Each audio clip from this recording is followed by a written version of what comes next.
Salut YouTube, aujourd'hui je vous parle du spin-off de la série Casa de Papel, à savoir Berlin. Alors Berlin, ça va nous mettre en scène qui donc? Berlin, toujours interprété par Pedro Alonso, qui joue toujours exceptionnellement bien. Donc c'est un peu le bordel, je vais vous expliquer. Il y avait donc la Casa de Papel qui nous mettait en scène donc deux casses. Un casse qui était l'imprimerie de la monnaie, ça c'était le premier casse, et le second casse était la Banque d'Espagne. Donc c'est sur plusieurs saisons. Mais donc, je ne vous parlerai pas de saison, je vous parlerai donc de casse numéro 1 ou de casse numéro 2. Donc, Berlin, lui, il apparaissait dans le casse numéro 1 et il était activement participant, donc il aidait les autres. Dans la saison 2, enfin dans la saison 2, non, j'avais dit que je parlais de casse, donc il ne faut pas que je commence à dire des conneries. Donc, dans le casse numéro 2, on voit toujours Berlin. J'essaie de ne pas vous spoiler. On voit toujours Berlin, mais il ne participera pas au casse. Voilà. C'est tout ce que je vous dirais sur ça. Si vous voulez voir La Casa de Papel, je vous la conseille. C'est vraiment une excellente série. En tout cas, moi, que j'ai apprécié. Berlin, ça va se passer donc avant. Bien avant. Donc, on ne retrouvera que ce personnage de La Casa de Papel. Pas tout à fait, j'y reviendrai plus tard. Et donc, qui va monter donc une nouvelle équipe. Donc avec un mec, on va dire, un peu de son âge, qui se fait appeler Damian. Alors c'est des noms qui prennent, un peu comme dans la Casa des Papel, sauf que ça ne sera pas des noms de villes, c'était plutôt classe, je trouve, c'était plutôt stylé de prendre des noms de villes. Là c'est des noms des autres prénoms, ou voilà, des trucs un peu, mais qui sont pas leur nom, leur nom véritable. Voilà. Donc Damian, lui, c'est plutôt le mec voilà, qui a un peu le même âge. C'est un peu la tronche aussi du casse. Alors en collaboration avec Berlin, parce que Berlin c'est pas le dernier non plus, mais Berlin il est un peu plus fouillis, il est un peu plus, voilà, l'autre il est un peu plus technique, il émet les idées et après il regarde si peuvent être, ça peut être, si vous voulez, faisable. Voilà, c'est plus ça. L'autre, il réfléchit puis voilà, il donne des idées et puis ça à Damien de s'occuper de savoir si c'est faisable ou pas. Bon bref, donc Damian, c'est un peu le penchant du professeur dans la Casa des Papel. Voilà, ils n'ont pas repris l'acteur parce qu'ils ne voulaient pas participer, mais c'est un peu ça. Voilà. Et donc, il va y avoir 4 jeunes, pardon. Donc, il y aura entre autres Carmen, Leila, Roy et Bruce. Donc, c'est des noms un petit peu space, mais bon, c'est pour faire un peu stylé quand même, qui vont participer à ça. C'est toute nouvelle équipe. Donc, ils veulent aller à Paris pour aller dans un coffre pour voler des bijoux qui vont être amenés d'un peu tous les pays d'Europe euh, pour être exposés. Et si vous voulez, la somme totale de ces bijoux monte à peu près à 44 millions d'euros. Faut dire que c'est une belle somme et que Berlin, qui aime bien tout ce qui brille, va se faire un joli plaisir de monter son plan pour essayer d'aller voler ses bijoux. Et donc, c'est ça qui va nous mettre en avant la série Berlin. Donc, un casse de bijoux et un plan pour s'échapper par la suite. Alors, le problème est, alors je ne vais pas vous parler plus que ça du casse, je vais juste faire un peu le parallèle avec la Casa des Papel. La Casa des Papel, ils arrivaient à chaque fois dans le lieu, ils devaient essayer de récupérer le maximum d'argent, mais surtout, comme il y avait les flics tout autour, puisque c'était un braquage plus qu'un casse, il fallait trouver une solution pour s'échapper. Donc on se demandait toujours comment ça allait se passer, et le plan nous était dévoilé à mesure qu'on avançait. C'est-à-dire qu'on les voyait, on se disait, ah ben là, ils vont se faire gauler, c'est même pas la peine. Et on avait un flashback où tu avais le prof qui expliquait, on va faire comme si jamais ça se passe comme ça, on fera comme ça. Voilà, ils avaient toujours un peu une porte de sortie, mais aussi, des fois, les flics étaient plutôt ingénieux et des fois, les choses se passaient pas comme c'était prévu, mais il y avait toujours un plan de secours. Enfin, c'était plutôt bien foutu et c'était vraiment en lieu clos. Donc c'était prenant. Là, si vous voulez, ils vont faire leur casse. Et puis on va voir quand même beaucoup de choses autour. Et en fait, de casse, il va en être question, on va dire, sur 20% du scénario total. Le reste de la série, pardon, va nous parler de quoi? D'amour et de relations de couple. Pourquoi?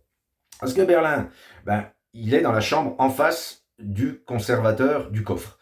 Et ce conservateur du coffre est marié. Et en observant le conservateur du coffre, il va voir sa femme. Il va tomber amoureux de sa femme. Il va tout faire pour la séduire. Donc on va voir toute cette partie-là qui va nous être mis vachement en avant et qui est un petit peu en dehors du casse. Bon, on va avoir Roy et Carmen qui vont se tourner autour. Leila et Bruce qui vont se tourner autour. Damien, lui, est le seul à ne pas avoir de femme autour de lui, mais il a une femme, il est marié. Et donc, il lui a dit qu'il était parti en déplacement. Il reçoit un coup de fil. Elle veut se séparer de lui, ce qui fait que ça nous met encore des problèmes de couple. En fait, il va y avoir beaucoup de problèmes de couple. Alors, je ne sais pas si c'est parce qu'ils ont choisi Paris, parce que la série se passe à Paris, qui est censée être la ville de l'amour, un peu comme Venise, du romantisme. Je ne sais pas. En tout cas, ça va nous parler de beaucoup de ça. Voire peut-être trop par moment, parce que sur les 8 épisodes, si on ramenait le casse et la fuite, allez, je vais vous dire peut-être la moitié. La moitié tourne autour de... on voit la moitié où ça va aller... Peut-être même pas, je vous dis. Peut-être même pas la moitié, où ça va nous parler du casse. Pour moi, j'ai l'impression, si je devais donner un pourcentage, je vous dis, c'est 80% d'histoire d'amour et de couple, et 20% sur le casse et la poursuite, et la fuite. Après, voilà, j'ai pas compté exactement, mais c'est un peu les pourcentages que je pourrais vous donner au ressenti à la sortie de cette série. Alors, c'est pas une série désagréable, hein, loin de là. Il y a des moments où on se dit, bon, c'est un peu chiant, ça n'apporte rien. D'autant qu'en plus, alors, si vous voulez, le plan, alors, pour ceux qui veulent pas savoir, j'en ai pour, allez, 1 minute à tout péter. Donc, je vais spoiler un petit peu. Pour ceux qui veulent pas savoir, passez à 1 minute. Pense pas que je ferai plus longtemps. Je mettrai peut-être spoil. En fait, si vous voulez, le casse va super bien se passer. Ils y vont. On les voit faire, machin, ça se passe sur quelques épisodes, mais voilà, ça va bien se passer. Ils vont récupérer le butin. Et puis, la deuxième phase du plan, c'est s'enfuir de France avec les bijoux. Bon. Et en fait, là où dans la Casa de Papel, ils étaient confrontés à des policiers, à des militaires qui étaient là en phase 2 pour les contrer, là, si vous voulez, le plan est tellement génial qu'ils ne savent même pas par où commencer. Et du coup, pour nous mettre un petit peu des péripéties, un petit peu, pour qu'il se passe des choses, des anicroches dans leur plan, en fait, ça va venir simplement du fait que tout le monde va faire des conneries. C'est-à-dire qu'ils ont tous suivi le plan pour le casse, mais ils en font tous qu'à leur tête au moment de suivre le plan de s'échapper. Voilà. Il y en a qui vont aller faire des courses de bagnole, il y en a il y en a un qui a paumé sa moto, donc faut aller, pour pas se faire gauler, il faut aller récupérer le passeport. Berlin va faire n'importe quoi aussi, parce qu'effectivement, il est accro à la gonzesse.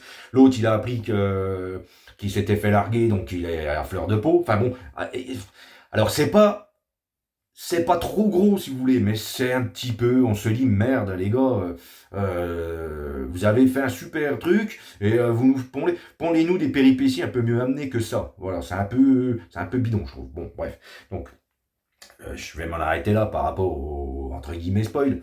Mais si vous voulez, oui voilà, après donc c'est une série qui va nous parler plus d'amour que de casse. Alors c'est pas désagréable. J'ai enchaîné les épisodes quasiment les uns derrière les autres. Donc c'est pas une série non plus qui vous fait dire fait chier, vivement que ça s'arrête. Non, non, j'enchaînais, je m'éclatais si vous voulez. J'ai passé un agréable moment à regarder ça.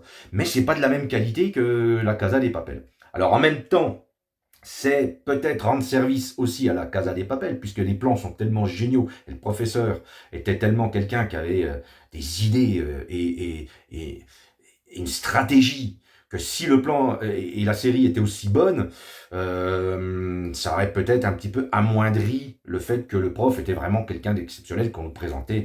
C'est un génie le prof. Bon bref.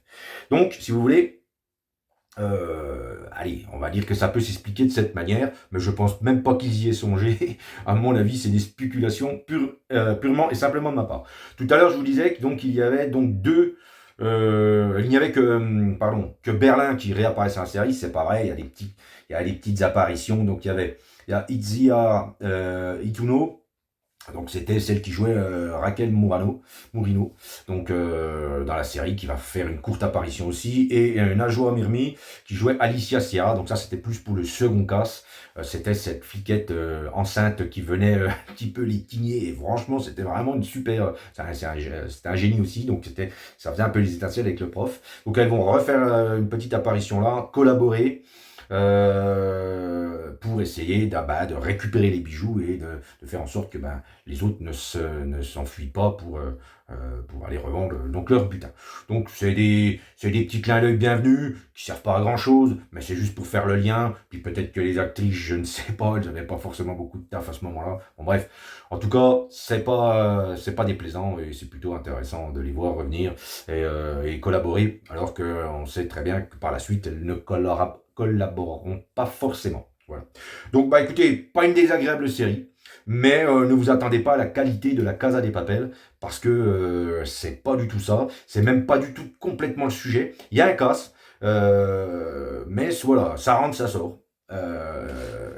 Voilà, c'est vraiment, il n'y a pas c'est pas comme dans la Casa des Papel où on est enfermé et on se dit mais comment ils vont faire pour s'échapper? Il y a des flics partout autour, machin. Là, c'est pas du tout le cas. Donc je vous laisserai voir, c'est un peu une narration différente, bien qu'on les voit toujours un petit peu, il y a toujours effectivement la patte Casa de Papel, où quand ils se retrouvent à des endroits, hop, ça remonte avec un flashback et on explique un peu le plan au moment où on le vit, et ce qui fait que ça met, si vous voulez, un peu plus de, je sais pas, d'énergie dans l'action qu'on est en train de voir à l'écran. Voilà. Donc pas une désagréable série, vraiment pas parfaite par contre, ne vous attendez pas à la qualité de la Casa des Papel.